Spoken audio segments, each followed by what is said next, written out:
Shiphrah and Puah defied the highest authority in Egypt to protect innocent lives. So how does their story of courage and resistance inspire you in your own work as a doula, especially when you face moments that require boldness or conviction? Like you said, that first time was probably terrifying and needed some courage and boldness. So how do you kind of work that into your daily life? Yeah, I mean, honestly, I do feel like there is this subtle boldness that you need as a doula, because as a doula, our job isn't to just march into the hospital room and be like, I'm in control of this. Like we definitely honor the doctors, we honor the nurses, we keep a really good working relationship with them. But there are times where the doctor or the nurses potentially want to overstep, or they, the mom has a certain birth plan and they have a different plan for the birth, right? And so that moment of boldness, of emboldening the mother to use her voice. And I feel like that's one of the most powerful roles of a doula, is not so much like, we're going to go in there and make sure the mom has the birth of her dreams. It's like, no, I'm going to go in there, give the mom the voice to say what she wants in her birth. And that in a way carries her into motherhood. It empowers her to feel bold so that she can also do that in motherhood. And it's so rewarding to see a mom step into that. And so I think like there is that courage with every birth. We don't know what kind of doctor we're going to be interacting with. And so there's always just like, okay, every single birth, Lord, I need to surrender this. I need to pray before every birth. I always pray for the staff that I'm going to be working with before I go enter into a birth room. And there is quite a bit of that courage that sometimes you're like, okay, Lord, I feel so terrified right now. I feel so scared. I feel so unqualified. But I tell you, like, every single birth, the Lord has given me the strength to get through it, the courage to empower the mother.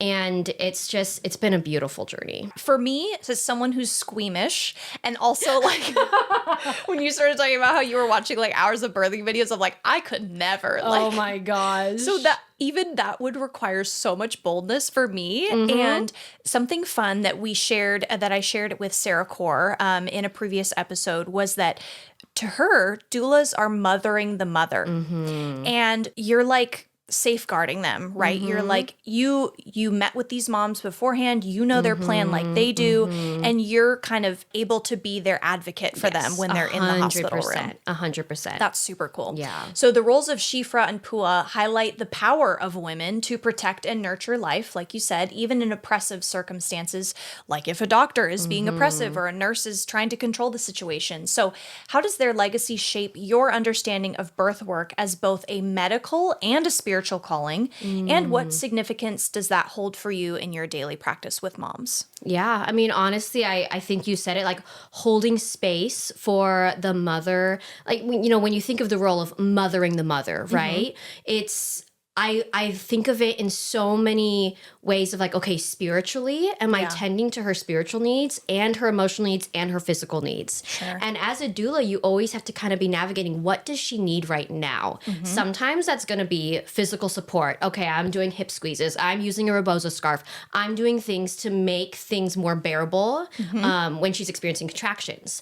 Other times, it's 100% emotional, where in birth, it's 90% mental, 10% physical. So if her mental game is not strong, that's where I step in and I say, listen, every single contraction is so productive. It brings you closer to baby in your arms. And I try to get her to mentally see that this pressure, that this pain that she's feeling is productive. It's one of the few human pains that we experience is actually a productive pain. Interesting. And so by rewiring her brain to remind her of that, it's like, okay, this is productive. I can get through this. Yeah. And other times it's spiritually supporting her, praying over her. The last birth I was at a couple weeks ago, the mom would just like yell out, somebody pray for me.